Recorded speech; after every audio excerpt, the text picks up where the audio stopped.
নমস্কাৰ, আপোনালোকক dream job চেনেলটোলৈ স্বাগতম জনাইছোঁ। SSCGD 2025 বৰ্ষৰ এপইণ্টমেণ্ট লেটাৰ কেতিয়া দিব সকলোৱে যিহেতু কমেণ্ট ছেকশ্যনত বা ফোন যোগে হোৱাটছআপ যোগে সুধি আছে যে দাদা SSCGD 2025 বৰ্ষৰ এপইণ্টমেণ্ট কেতিয়া দিব আৰু পোষ্ট অফিচত দিবনে জিমেইলতো পাব সকলোৱে সুধি আছে। আৰু উইথেলৰ এপইণ্টমেণ্ট কেতিয়া পাব সেইখিনি আমি ডিটেইলছত কথা পাতিম। তো এখন ন'টিচ পাইছোঁ মই, যিহেতু এখন ৰিয়েল হয় নে ফেক হয় এতিয়া ক'ব নোৱাৰোঁ যিহেতু। তো স্ক্ৰীণত দেখা পাইছে 3 নম্বৰ পইণ্ট বুলি, সেইটোৱে হয় পইণ্টটো। মই গোটেইখন আপোনালোকক পেজখন দেখুওৱা নাই বাৰু, জাষ্ট এইটোকে দেখুৱাইছোঁ। If you accept the above mentioned terms and conditions you may RTC তাক্কলাম অন 9/2/2026, য'ত নেকি ৰিপিট কৰিছে 9/2/2026 for constable GD in the central industrial security ফ'ৰ্চৰ বাবে।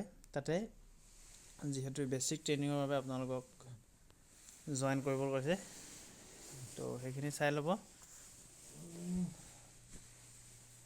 আৰু আপোনালোকৰ দুইটা পদ্ধতিতে আপোনালোকে এপইণ্টমেণ্টসমূহ লাভ কৰিব, পোষ্ট অফিচৰ যোগেদিও, লগতে জিমেইল বা যোনটো আপোনালোকে ইমেইল ব্যৱহাৰ কৰিছিলে বা জিমেইল ব্যৱহাৰ কৰিছিলে অনলাইন এপ্লাই কৰোঁতে, তো সেইটো জিমেইলতে আপোনালোকে পোষ্ট অফিচৰ আগতে জিমেইলতে লাভ কৰিব পাৰিব এপইণ্টমেণ্টখন। তো মই আপোনালোকৰ ডকুমেণ্টছ কি এতিয়াৰ পৰা বনাই ৰাখিব পাৰিব সকলোবোৰ মই ডিটেইলছত জনাম বাৰু। তো কমেণ্ট ছেকশ্যন জনাব ডকুমেণ্টৰ ভিডিঅ', লগতে কি বস্তু পাৰচেছ কৰিব সেইখিনিও আমি এটা ডিটেইলছত আলোচনা কৰিম। তো এইখিনি আছিলে উইথেলৰ এপইণ্টমেণ্ট নিশ্চয়কৈ লাভ কৰিব, চিন্তা কৰিবলৈ কোনো কথা নাই। তো উইথেলৰ কিছুমানৰ কোৰ্ট কেছ কৰে, কিছুমানে নৰ্মেলিও যাব দিয়ে। তো নৰ্মেলি হ'লেও আপোনালোকে এপইণ্টমেণ্ট লাভ কৰিব আৰু কোৰ্ট কেছ কৰিলেও আপোনালোকে এপইণ্টমেণ্টসমূহ লাভ কৰিব পাৰিব। আৰু এইকেইদিনতে আপোনালোকৰ ৰিয়েল যোনটো পোষ্ট অফিচত এপইণ্টমেণ্ট পাব সেইখনো আপোনালোকক পিয়নৰ যোগেদি লাভ কৰিব পাৰিব। আৰু আপোনালোকেও সুধিব যে নিজৰ নামত আহিছে নেকি, পিয়নজনক কৈ ৰাখিব পাৰিব।